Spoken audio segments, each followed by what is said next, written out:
Check this. The saying goes, there's no such thing as free moolah. But I disagree. I just don't think you're looking in the right places. Hey guys, and welcome back to the channel. For those of you that are new, my name is John, and this is a channel I dedicate to bringing you all of life's personal finance cheat codes. And today, we're talking about free money. Okay, not literal free money, though that episode is coming. Today, we're talking about free money in the sense of my top 0% APR credit cards for 2022. But I thought all loans were bad. I'm pretty sure Dave says all loans are bad. and if you take one, you're a person. Not quite. Dave's been out of the game a couple years. The thing is, with any debt or any type of loan, it's only as bad or good as your intended use and of course the accompanying term. And when it comes to 0% APR credit cards, in my opinion, and used effectively, it is definitely a good way to use debt. So if you're ready to grab some free money, feel free to pop a squat, tap that thumb icon to help spread the good word. We're gonna go ahead and dive right in. Okay, so why exactly would someone get a 0% APR credit card? Here are my top 3 reasons why I think someone would. The first one, and the one that I honestly hear the most about and I always get asked questions in the comment section is, hey, I've got a ton of credit card debt.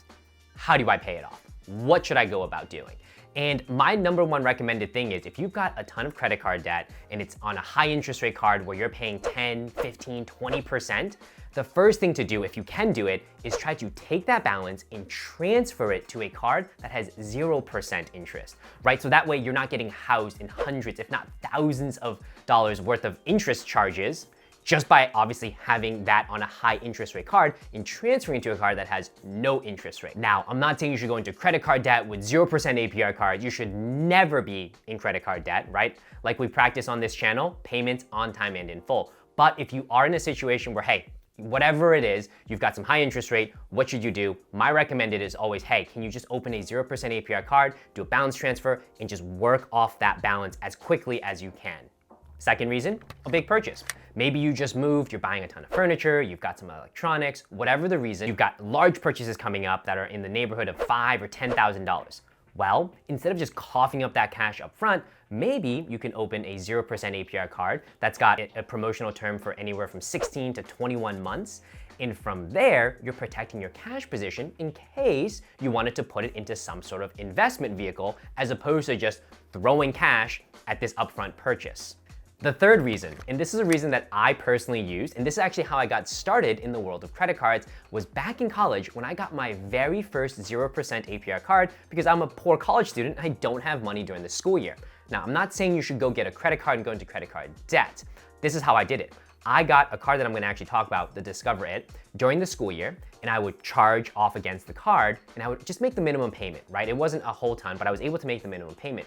Then in the summertime, about 6 or 7 months later, I would work all throughout the summer, take all the money I make, pay back all of the credit card debt, right? Completely wipe it. It was 0% interest anyway, and basically rinse and repeat. So it's basically a way for college students to maybe, hey, you're not working throughout the school year, you're only working during the summertime, you're still able to spend money as if you had it, because again, right, you're kind of deferring that payment. However, keep in mind, with all 3 of those reasons, carrying a credit card balance can negatively impact your credit score. Remember, with a credit score, there are 5 key components. On-time payments, 35%, credit utilization, 30%, your average age of credit history, 15%, inquiries, 10%, and credit mix, 10%. And the component that's impacted by carrying a high balance is credit utilization. So with all 3 of those methods that I talked about, because you have a 0% APR card does not mean that you should carry a $10,000, $15,000, $20,000 credit card balance just because there's no interest charge on it. You should never do that with any card. The 3 reasons I gave you above are very specific use cases in which, hey, you're in a specific situation and this is a potential solution or a workaround. But again, I am not here to encourage you to open a bunch of 0% interest cards and start charging them left and right because there's no interest, because it will still negatively impact your credit score. So make sure you keep that in mind. Okay, some quick housekeeping. 1, it's not an exhaustive list.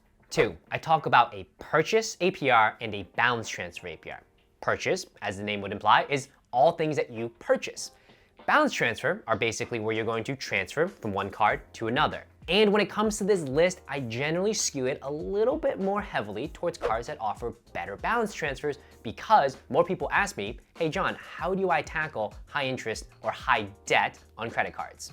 And the last thing I want you to keep in mind, do not worry about what the interest rate is after the promotion expires, because if you practice the sound principles that I'm teaching you, we don't have to worry about interest rates on credit cards because you're paying on time and in full.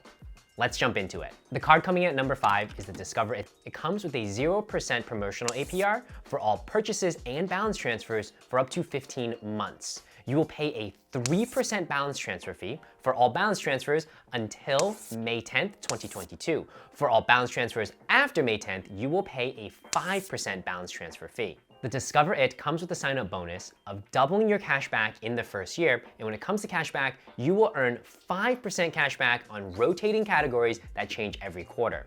The card comes with no annual fee, and it was honestly one of my first cards I ever got when I was in college. Number 4, the Capital One Quicksilver. This card comes with a 0% promotional APR for balance transfers and purchases for 18 months. And it comes with a 3% balance transfer fee for the 18 months. The card currently comes with a sign-up bonus of $200 after spending $500 in the first 3 months, and you will earn 1.5% cash back on all your purchases. As you can see, the Capital One Quicksilver here is a great intro card. It has a little bit longer term for the 0% APR, and I think it earns a little bit better than the Discover It because you don't have to worry about rotating categories. Nonetheless though, coming in with no annual fee, it's a great card at number 4. Coming in at number 3, the Bank of America card. 0% interest for purchases for 18 months, and 0% for balance transfers that happen within the first 60 days. And there will be a 3% balance transfer fee whenever. The card comes with a sign-up bonus of $100 back after spending $1,000 in the first 3 months, and no annual fee. This card slightly edges out the Capital One Quicksilver only because the 3% balance transfer fee extends beyond just 18 months. Coming in at number 2, the Wells Fargo Reflect, with 0% interest on balance transfers and purchases for the first 18 months.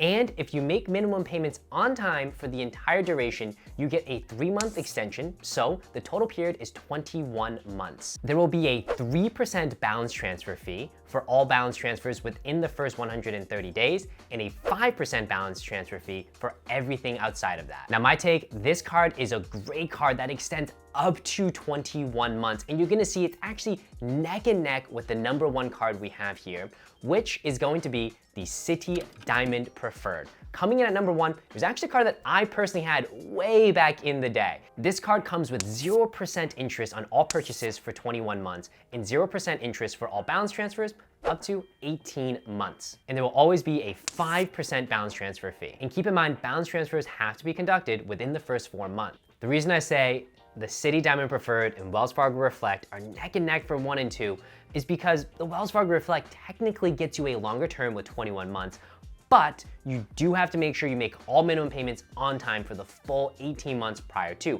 which shouldn't be a problem if you follow John's finance tips. But I understand things might happen, potentially you might miss 1 payment, so you don't want to be stuck with that, and that's why I would say, because of that, the Citi Diamond Preferred ekes it out just slightly with purchases extending to 21 months without having to meet any sort of minimum guarantee. Of course though, both cards are phenomenal, couldn't recommend them enough. That was it, quick list. Number 5, Discover It Secured.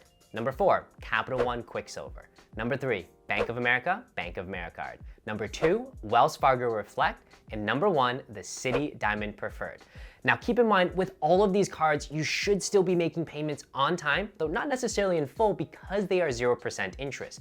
Though keep in mind, with 0% interest cards with a high balance, it could negatively impact your credit score. And so the net of it is, I want you to be careful how you're using these cards in really specific pointed use cases.